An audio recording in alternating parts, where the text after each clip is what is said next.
The Pacific Agreement on Closer Economic Relations, PACER Plus Implementation Unit, handed over 800 harvest bins to the Samoa Ministry of Agriculture and Fisheries last Friday.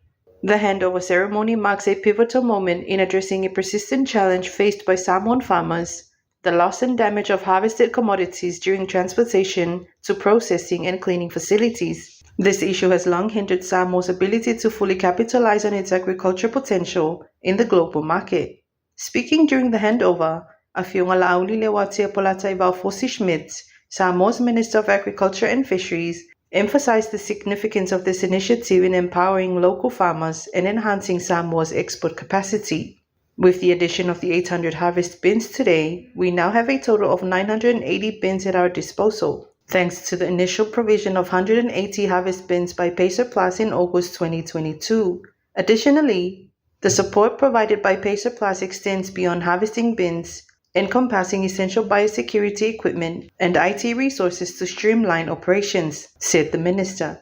The investment from PACER Plus totals $130,000 Australian dollars, or 253,190 Samoan ta'ala. This demonstrates a dedicated effort to strengthen Samoa's agricultural infrastructure and improve market access for Samoan produce. The PACER Plus Implementation Unit leads the implementation of the PACER Plus Development and Economic Cooperation Work Programme, jointly funded by the governments of Australia and New Zealand.